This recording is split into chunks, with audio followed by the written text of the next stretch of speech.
Hello बच्चों, welcome. सो बच्चों, previous videos में अपन फिजिक्स का सिलेबस डिस्कस कर चुके हैं, केमिस्ट्री का सिलेबस डिस्कस कर चुके हैं। इस वीडियो में अपन बात करेंगे बायोलॉजी के सिलेबस के बारे में। तो इस साल एनटीए ने जो सिलेबस रिलीज किया है उसमें कौन कौन सी यूनिट में कौन कौन से टॉपिक इंक्लूड किए हैं, कोई बहुत बड़ा चेंज यहाँ पर नहीं किया गया है, लेकिन फिर भी जिन यूनिट में जो जो टॉपिक रखे गए हैं उनको मैंने एक लिस्ट में, एक सीक्वेंस में अरेंज कर दिया है। आप साथ साथ स्क्रीनशॉट लेते चलिएगा। सो स्टार्ट करते हैं अपन। सबसे पहली यूनिट की अगर बात करें बच्चों, तो यहाँ 11th जो है वो फर्स्ट यूनिट से स्टार्ट हो रही है ना, तो भी ऐसी बात है 11th स्टार्ट होती है फर्स्ट यूनिट से। तो डाइवर्सिटी इन लिविंग वर्ल्ड, तो इसके topic what is living, biodiversity, need for classification, taxonomy in systematics, concept of species and taxonomical hierarchy, binomial nomenclature, 5 kingdom classification, salient feature of classification of Monera, Protista, fungi, lichen, virus and viroids। ये सारे के सारे जो हैं वो first unit के अंदर include किए गए हैं। फिर आगे उसके अंदर नेक्स्ट जो है, ये अभी फर्स्ट यूनिट चल रही है, पहले 4 चैप्टर जो हैं, है ना, लिविंग वर्ल्ड वाला हो गया, बायोलॉजिकल क्लासिफिकेशन हो गया, प्लांट किंगडम हो गया और एनिमल किंगडम हो गया। फिर algae, bryophyte, pteridophyte, gymnosperm and उसके बाद में एनिमल किंगडम आ जाता है। तो नॉन कोडेड तक तो जो है वो फाइला लेवल तक है, यानी फाइलम लेवल तक आपको नॉन कोडेड याद रखनी है, उनकी क्लासेज याद नहीं करनी। बहुत से टीचर, इवन बहुत से आपको बुकलेट्स और जो मॉड्यूल्स मिलते हैं उनके अंदर क्लास लेवल तक दिया गया है, लेकिन नीट के सिलेबस में फाइलम लेवल तक ही है, तो आपको फाइलम तक ही पढ़ना है। और ऑलरेडी डाइवर्सिटी यूनिट बहुत बड़ी है, तो इससे बहुत तरह के क्वेश्चन यहाँ से फ्रेम किए जा सकते हैं, तो एडिशनल पढ़ने की जरूरत नहीं है। और ये वो टॉपिक हैं जिनको याद ज्यादा रखना पड़ता है, और ऐसे टॉपिक जिन्हें याद ज्यादा रखना हो उनको एग्जाम से कुछ दिन पहले ही पढ़ना चाहिए। एक बार ढंग से कर लो, अच्छे से समझ लिया, उसके बाद एग्जाम्पल्स को ट्रिक्स के साथ में, और एग्जाम से कुछ दिन पहले अगर अपन पढ़ना स्टार्ट करते हैं तो उतने दिन याद रह जाते हैं, उसके बाद अपने को याद रख के करना भी क्या है ना। तो ऐसे नहीं कि रोज रोज इनके रट्टे मारे जाएं। तो एल्गी, ब्रायोफाइट, टेरिडोफाइट, जिम्नोस्पर्म, और उसके बाद में कोडेड जो है, कोडेड क्लास लेवल तक है, और नॉन कोडेड जो है वो फाइलम लेवल तक ही है, ठीक है। फिर नेक्स्ट स्लाइड के अंदर अपन देखें तो यूनिट सेकंड है structural organisation in animal and plant. यहाँ मॉर्फोलॉजी के बारे में, टिश्यू के बारे में। अब नई एनसीईआरटी जो है ना, नई एनसीईआरटी के अंदर टिश्यू नहीं दिए हुए, सिर्फ फ्रॉग दे रखा है, लेकिन नीट के सिलेबस में टिश्यू है, नीट के सिलेबस में टिश्यू है। तो एनिमल टिश्यू जो है वो आप पढ़ना जरूर, ये ध्यान रखना, ठीक है। एनिमल टिश्यू जो है वो आप जरूर पढ़ना, क्योंकि एनिमल फिजियोलॉजी के अंदर भी, ह्यूमन फिजियो के अंदर भी वो काम आता है। तो आपको जनरल एपिथेलियम के बारे में, कनेक्टिव टिश्यू के बारे में, मस्कुलर टिश्यू के बारे में, न्यूरल टिश्यू के बारे में पता होना चाहिए।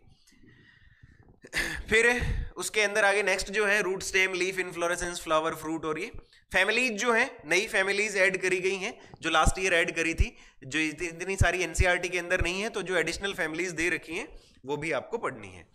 फिर एनिमल टिश्यू आ गया, जिसकी अपन बात कर रहे थे, यहाँ ये प्लांट टिश्यू के बारे में है, और नेक्स्ट जो है वो एनिमल टिश्यू के बारे में, morphology, anatomy, function of different system, digestive sorry. और ये किसके अंदर, ये यहाँ पर इसने वो जो मिस्टेक लास्ट ईयर थी वो अभी भी है, यानी कुल मिला के अगर देखा जाए तो इन्होंने पिछली वाली पीडीएफ जो थी लास्ट ईयर वाली, उसी को कॉपी पेस्ट करके इस बार थोड़ी अच्छी पीडीएफ बना के डाल दी, चेंज कुछ भी नहीं करा है, थोड़ा बहुत माइनर, मतलब इन्होंने अपने एरर भी ठीक नहीं किए, तो आप अंदाजा लगा सकते हो, बट अब जैसा भी है यही है, तो ध्यान दें। यहाँ पर अभी फ्रॉग ही दिया हुआ है, लेकिन आपको कॉकरोच भी पढ़ना है, कॉकरोच भी पढ़ना है। फिर नेक्स्ट जो है वो सेल स्ट्रक्चर एंड फंक्शन है, इसमें सेल थ्योरी से लेकर आगे जो जितने भी सेल ऑर्गेनली हैं और सेल डिवीजन से रिलेटेड चीजें जो हैं वो सारी की सारी यहाँ पर इस यूनिट में इंक्लूड करी गई हैं। तो ये ऑर्गेनली वाइज देख लेना आप सारे के सारे, कि सेल एनवेलप हो गया, ठीक है, cell membrane, cell wall, organelles, endomembrane system हो गया, एंडोमेम्ब्रेन सिस्टम से क्वेश्चन भी आया हुआ है, गोल्जी बॉडी हो गया, उसके बाद में आगे lysosome, vacuole, mitochondria, ribosome, plastid, microbody, cytoskeleton, इससे भी क्वेश्चन आया है, सीलिया फ्लैजिला से भी क्वेश्चन आते हैं, सेंट्रियोल भी इंपॉर्टेंट है, न्यूक्लियर मेम्ब्रेन, क्रोमेटिन, न्यूक्लियोलस, ये आगे आपके 12th में भी काम आते हैं ना, डीएनए पैकेजिंग के अंदर। फिर chemical constitute of living cells, biomolecule के अंदर protein, carbohydrate, lipid, nucleic acid, ये आपके केमिस्ट्री के अंदर भी दिए हुए हैं। फिर एंजाइम आ गए, एंजाइम के टाइप्स हो गए, प्रॉपर्टीज हो गई, एक्शन हो गया, क्लासिफिकेशन हो गया, नोमेनक्लेचर ऑफ एंजाइम हो गया, ये ध्यान रखने वाली बातें हैं, ठीक है। फिर सेल डिवीजन में माइटोसिस, मियोसिस और देयर सिग्निफिकेंस। फिर आगे यूनिट नंबर 4 जो है उसमें प्लांट फिजियोलॉजी है, पहले फोटोसिंथेसिस दिया हुआ है, और उसके बाद में नेक्स्ट जो है वो रेस्पिरेशन है इस यूनिट में, उसके बाद प्लांट ग्रोथ एंड डेवलपमेंट है। तो इसके तो 2 एडिशनल चैप्टर थे वो हटा दिए गए हैं, ठीक है, एक तो ट्रांसपोर्ट इन प्लांट था और एक मिनरल न्यूट्रिशन था, वो दोनों ही हटा दिए गए हैं। यहाँ प्लांट फिजियो में 3 ही चैप्टर दिए गए हैं। उसके बाद में ह्यूमन फिजियोलॉजी है, तो ह्यूमन फिजियोलॉजी के अंदर अपन सबसे पहले क्या पढ़ते हैं, ब्रीदिंग, फिर बॉडी फ्लूइड पढ़ते हैं, उसके बाद एक्सक्रीशन पढ़ते हैं, फिर लोकोमोशन हो गया, फिर न्यूरल हो गया, और उसके बाद एंडोक्राइन या केमिकल कंट्रोल हो गया। तो जितने भी टॉपिक जो हैं और डिसऑर्डर जो हैं वो जनरल आपको दिए हुए हैं, तो उनकी बस ब्रीफ इंट्रोडक्शन ही आपको पता होनी चाहिए। कोई आपसे डायग्नोस्टिक टेस्ट और उनके ट्रीटमेंट के बारे में नहीं पूछेगा। फिर बॉडी फ्लूइड एंड सर्कुलेशन के टॉपिक आ गए, उसके बाद excretory product and there elimination, इनके टॉपिक आगे स्क्रीनशॉट लेते जाना, ठीक है ना। ये बॉडी फ्लूइड के सारे टॉपिक हो गए, और उसके बाद में आगे नेक्स्ट जो है वो excretory product and there elimination, ये वाले सारे के सारे टॉपिक हो गए। फिर इसके बाद में लोकोमोशन एंड मूवमेंट आ गया, skeletal muscle, contractile protein, muscle contraction, skeletal system and its function. और यहां पर लिखा है to be dealt with the relevant practical और प्रैक्टिकल सिलेबस। ध्यान रखें प्रैक्टिकल सिलेबस को भी यहां पर पढ़ना पड़ेगा, ठीक है। डिसऑर्डर कौन कौन से हैं वो भी यहां पर इसने ऑलरेडी मेंशन कर रखे हैं। फिर नेक्स्ट में देखें न्यूरल कंट्रोल एंड कोऑर्डिनेशन, तो न्यूरॉन एंड नर्व्स के बारे में। अब बच्चा इन चीजों को स्किप कर देता है, नर्व्स के बारे में पता होना चाहिए तुम्हें, क्योंकि एनसीईआरटी में नर्व्स नहीं दे रखी है, एनसीईआरटी के अंदर सिर्फ न्यूरॉन दे रखा है, न्यूरॉन दे रखा है, लेकिन यहाँ सिलेबस में नर्व्स भी है। तो क्रेनियल नर्व्स कितनी होती है, कौन कौन सी है, पेरिफेरल नर्व जो है वो कौन कौन सी है, ठीक है। स्पाइनल नर्व्स हो गई, कम से कम एटलीस्ट उनके नाम और नंबर तो पता होने चाहिए, फंक्शन सारे याद रखो या ना रखो, और उनमें भी एटलीस्ट वेगस नर्व का तो आपको जरूर पता होना चाहिए। फिर central nervous system, peripheral nervous system, visceral nervous system, generation and conduction of nerve impulse. और नर्व इंपल्स भी एनसीईआरटी के अंदर काफी कंफ्यूजिंग और शॉर्ट में दिया हुआ है, थोड़ा डिटेल के अंदर पढ़ना। ये चैप्टर काफी छोटा है बट इससे क्वेश्चन बहुत अच्छे फ्रेम होते हैं। और अगर कोई क्वेश्चन पूछेगा, मान लो कि किसी को ये कहा गया कि आपको नर्व इंपल्स कंडक्शन पर क्वेश्चन फ्रेम करने हैं, तो जो भी लेक्चरर होगा, प्रोफेसर होगा, वो क्वेश्चन बनाएगा तो उसको वो ये तो सोचेगा ना कि बच्चे को इंपल्स कंडक्शन के बारे में नॉलेज होगी। तो आपको जितने भी इसके अंदर जो गेट्स आते हैं, चाहे वो अपने चैनल्स की अपन बात करें, वोल्टेज गेटेड चैनल हो गए, केमिकल गेटेड चैनल हो गए, ठीक है, मैकेनिकल चैनल्स हो गए, तो जो सेल मेम्ब्रेन के अंदर आयंस की मूवमेंट के लिए होते हैं, तो उन पर वो किस तरह से ओपन होते हैं, कैसे क्लोज होते हैं, क्या न्यूरोट्रांसमीटर का इफेक्ट रहता है, इन सभी पॉइंट्स और टॉपिक्स के बारे में आपको अच्छे से पता होना चाहिए। फिर उसके बाद chemical control chemical coordination and regulation है, यहाँ एंडोक्राइन ग्लैंड और हार्मोन्स है, ह्यूमन एंडोक्राइन सिस्टम है, और जितनी भी ग्लैंड है उनके बारे में और डिजीज के बारे में यहाँ पर दे रखा है। तो डिजीज मेनली जो है वो ग्रोथ हार्मोन से रिलेटेड ही दी हुई है। बाकी एनसीईआरटी के अंदर जो दे रखा है वो आपको पता जरूर होना चाहिए। फिर रिप्रोडक्शन, यहां से क्लास 12th स्टार्ट हो जाती है। रिप्रोडक्शन जो है यहां से अपने क्लास 12th स्टार्ट हो जाती है, ठीक है। तो 12th क्लास के अंदर फर्स्ट यूनिट जो है वो रिप्रोडक्शन आ गई। तो यहाँ पर sexual reproduction in flowering plant से स्टार्ट होता है, और उसके जितने भी टॉपिक हैं वो मैंने यहाँ पर लिस्ट कर रखे हैं। उसके बाद में ह्यूमन रिप्रोडक्शन के आगे ये फ्लावरिंग प्लांट वाला आ गया, फर्स्ट चैप्टर एज पर न्यू एनसीईआरटी। फिर ह्यूमन रिप्रोडक्शन, और उसके बाद रिप्रोडक्टिव हेल्थ। तो टॉपिक आपको पता होना जरूरी है कि हमारे सिलेबस के टॉपिक कौन कौन से हैं और क्या क्या है। उसके बाद नेक्स्ट जेनेटिक्स एंड इवोल्यूशन आ गया। तो जेनेटिक्स के अंदर कौन कौन से टॉपिक दे रखे हैं, इवोल्यूशन के अंदर क्या क्या चीजें अपने को कवर करनी है, और मॉलिक्यूलर बेसिस ऑफ इनहेरिटेंस के अंदर। तो यहाँ पर 3 चैप्टर जो है वो इस यूनिट के अंदर आ जाते हैं। फिर यूनिट नंबर 8 की अगर आगे बात करें, अभी इवोल्यूशन के मैंने अलग अलग बना दिए थे, ये अपने यूनिट 7 के ही हैं। तो यूनिट 7 में ये जेनेटिक्स वाले हो गए, और ये एमबीआई के हो गए सारे के सारे, और फिर ये इवोल्यूशन के हो गए, जहां ओरिजिन ऑफ लाइफ के बारे में सबसे पहले origin of life, biological evolution, evidences, फिर प्लेंटोलॉजी हो गई, कंपैरेटिव एनाटॉमी एंड मॉर्फोलॉजी हो गई, एम्ब्रियोलॉजिकल एविडेंस हो गई, मॉलिक्यूलर एविडेंस हो गई, डार्विन का कंट्रीब्यूशन, मॉडर्न सिंथेटिक थ्योरी। अब modern synthetic theory directly NCERT के अंदर नहीं दे रखी है, लेकिन तुम पढ़ना जरूर इसे ढंग से, कि डार्विनिज्म को मॉडिफाई करके और प्रीवियस जितनी भी थ्योरीज थी उनसे रेफरेंस लेके किस तरह से मॉडर्न सिंथेटिक थ्योरी जो थी वो डिजाइन करी गई थी।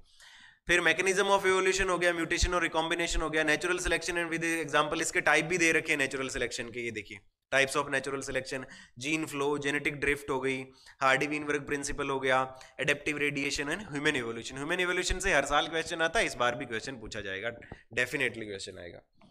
फिर आगे नेक्स्ट यूनिट नंबर 8 है बायोलॉजी एंड ह्यूमन वेलफेयर। इसमें हेल्थ डिजीज है, जितनी भी कॉमन डिजीज हैं वो सारी यहां पर मैंने लिस्ट करी है। उसके बाद के नेक्स्ट टॉपिक जो है इसमें नए जो एनसीईआरटी में नहीं दे रखे वो ये हैं, डेंगू और चिकनगुनिया। तो डेंगू और चिकनगुनिया को बहुत ज्यादा डिटेल स्टडी करना जरूरी नहीं है। जैसा इस चैप्टर का पैटर्न है कि आपको कॉजिंग एजेंट के बारे में पता होना चाहिए, जनरल सिम्टम्स के बारे में पता होना चाहिए, मोड ऑफ ट्रांसमिशन के बारे में पता होना चाहिए। ठीक है, तो हमारे अभी अपने यहाँ पर जो डिजीज दे रखी है ना, कॉमन डिजीज, उनके अंदर चीजें इसी तरह से दी हुई हैं कि पहले उसका कॉजिंग एजेंट बताओ, फिर उसके सिम्टम्स बताओ और उसका मोड ऑफ ट्रांसमिशन बताओ। तो बस ये 3-4 पॉइंट जो हैं उनमें भी, डेंगू और चिकनगुनिया में भी आपको यही कवर करना है। फिर इम्यूनोलॉजी एंड वैक्सीन्स हो गई, इम्यूनिटी, फिर cancer, HIV, AIDS, adolescence, drug and alcohol abuse और टोबैको अब्यूज जो है वो भी। तो इस बार इसको थोड़ा हाईलाइट करके पढ़ लेना, ये एनसीईआरटी के अंदर ऑलरेडी मेंशन है बट इसने अलग से मेंशन किया है तो आपको पता होना चाहिए।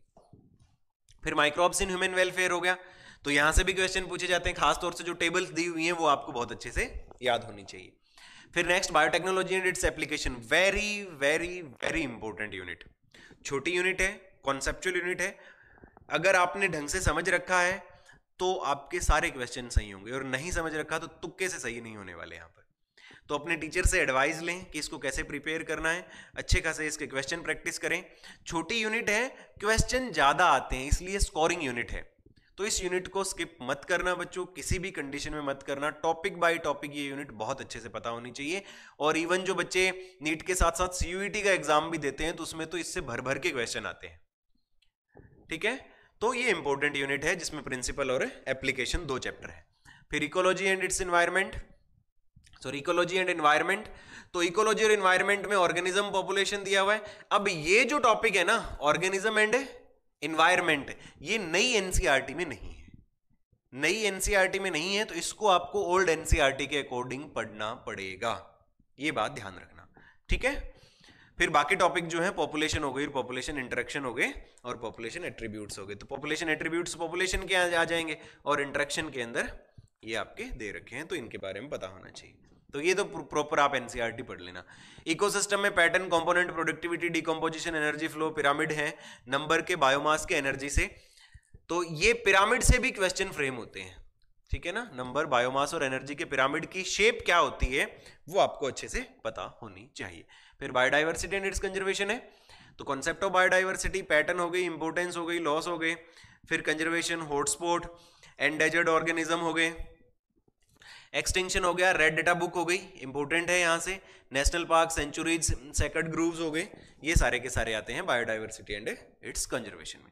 तो ये टॉपिक जितने भी हैं ये बच्चों हैं बायोलॉजी के। तो इसके अलावा आपकी कोई भी इंक्वायरी हो, कोई डाउट हो, किसी तरह की कोई क्वेश्चन पूछना हो सिलेबस से रिलेटेड, तो आप कमेंट बॉक्स में लिख सकते हैं, मैं आपको रिप्लाई कर दूंगा। सो बच्चों, होपफुली ये आपके लिए हेल्पफुल रहा होगा। सो अगर आपको अच्छा लगा हो, इजी लगा हो और किसी भी तरह की आपकी हेल्प हुई हो तो आप लाइक कर सकते हैं, शेयर कर सकते हैं, सब्सक्राइब कर सकते हैं। सो मिलते हैं बच्चों नेक्स्ट वीडियो में। इवन मैं लाइव वीडियोस ले रहा हूँ एनसीईआरटी बेसिस पर, तो डेली इवनिंग के अंदर लाइव लेक्चर होते हैं, तो आप ज्वाइन कर सकते हैं। So thank you so much बच्चों, पढ़ते रहो, मेहनत करते रहो, ऑल द बेस्ट।